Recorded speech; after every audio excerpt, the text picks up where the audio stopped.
Post it notes 15 April 2015।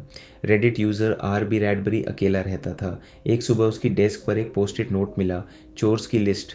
Hand writing उसकी नहीं थी। कुछ दिन बाद एक और नोट चेयर पर चिपका हुआ, सेव योर डॉक्यूमेंट्स। अब ब्रैडबरी को लगा कोई सीक्रेटली उसके अपार्टमेंट में घुस रहा है। उसने वेबकैम लगाया, रिकॉर्डिंग चालू की।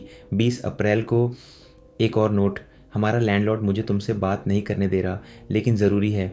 शॉक्ड होकर उसने रिकॉर्डिंग्स चेक की। वीडियो फाइल्स गायब थीं। ज़्यादा ब्लैंक पोस्ट इट्स आने लगे, डोर्स पर, विंडोज़ पर। ब्रैडबरी ने रेडिट पर r/लीगल एडवाइस में पोस्ट किया, क्या मैं लैंडलॉर्ड पर चार्जेस लगा सकता हूँ? तभी एक यूज़र कैकरलैक ने पूछा, do you sleep in a small bedroom with no windows? Do you get bad headaches? Bradbury ने हाँ कहा। कैकरलैक ने कहा, कार्बन मोनोऑक्साइड पॉइजनिंग चेक करो। वो एक इनविजिबल ओडरलेस गैस है। बंद कमरे में इकट्ठा हो जाए तो कन्फ्यूजन, मेमोरी लॉस, हेलुसिनेशंस सब हो सकता है, फेटल भी। ब्रैडबेरी ने डिटेक्टर खरीदा, प्लग इन किया, तुरंत अलार्म बज उठा। सारी हवा जहरीली थी। वो खुद ही नोट्स लिख रहा था, फिर भूल जा रहा था। वेबकैम रिकॉर्डिंग्स डिलीट नहीं हुई थी, सॉफ्टवेयर सेव ही नहीं कर रहा था। हैंड राइटिंग वो लैंडलॉर्ड की नहीं, अपनी माँ की चिट्ठी से कंपेयर कर रहा था।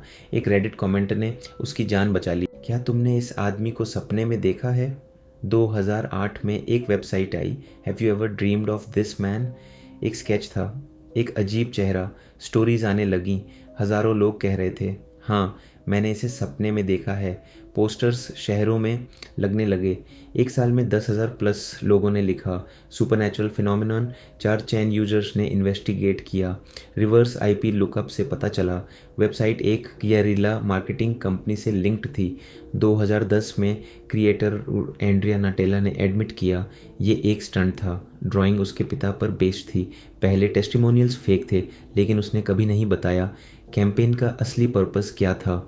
वेबसाइट अभी भी ऑनलाइन है, मिस्ट्री इनकम्प्लीट है। लिली पीटर्स 24 अप्रैल 2022 एक नॉर्मल संडे दोपहर जो ट्रेजेडी में बदल गई।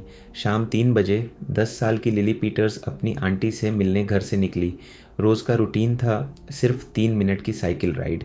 कुछ भी अजीब नहीं लग रहा था, लेकिन वो शाम लिली घर नहीं लौटी। पहले तो उसके पिता एलेक्स ने सोचा शायद वो आंटी के घर पर ही होगी, लेकिन फ़ोन करने पर पता चला लिली तो 1 घंटे पहले ही निकल चुकी थी। एलेक्स ने हर दोस्त के घर फ़ोन किया, कोई नहीं मिला। घबराहट बढ़ती गई। रात 9 बजे उन्होंने पुलिस को कॉल किया। वो खुद रास्ते पर निकले और ट्रेल के पास उन्हें मिली लिली की साइकिल, खाली, अकेली, उसका कोई निशान नहीं। अगली सुबह 9 बजे एक वॉलंटियर को मिला पत्तों के नीचे दबा लिली का शव। मर्डर हो चुका था। शुरुआत में इन्वेस्टिगेटर्स के पास कोई क्लू नहीं था। फिर रेडिट पर, ट्रू क्राइम सबरेडिट में एक पोस्ट आया। स्पेकुलेशन चल रही थी।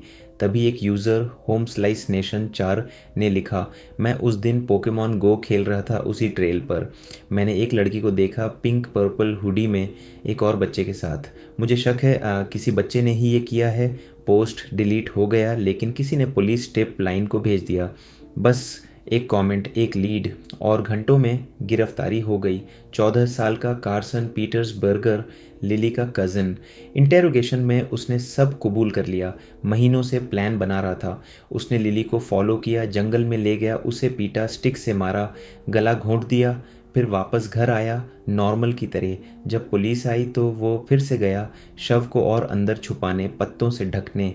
ब्रूटैलिटी और प्रीमेडिटेशन की वजह से उसे एडल्ट की तरह ट्राई किया जा रहा है। अभी भी कस्टडी में है।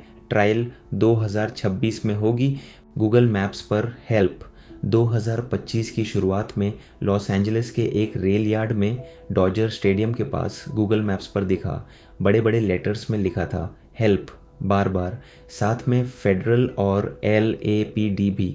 लंबी पाइप्स और वुडन बोर्ड से बनाया गया था हर लेटर। लोगों को लगा ये किसी की रियल क्राई फॉर हेल्प है। ट्रैफिकिंग, फोर्स्ड लेबर, LAPD पहुंची। एक सोशल मीडिया यूज़र भी कैमरा लेकर गया। उसने क्या पाया? रेल यार्ड के चारों ओर होमलेस कैंप्स थे, फेंस में बड़ा होल था, लोग आसानी से अंदर जा सकते थे। लोकल होमलेस रेजिडेंट्स ने बताया, ये किसी विक्टिम का मैसेज नहीं था, ये एक होमलेस व्यक्ति की क्रिएटिविटी थी।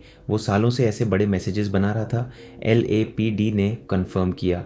उन्होंने उस व्यक्ति को कई बार मदद ऑफर की थी, हाउसिंग, मेंटल हेल्थ सपोर्ट, लेकिन वो हमेशा मना कर देता था। वायरल मिस्ट्री एक ट्रैजिक रियलिटी थी।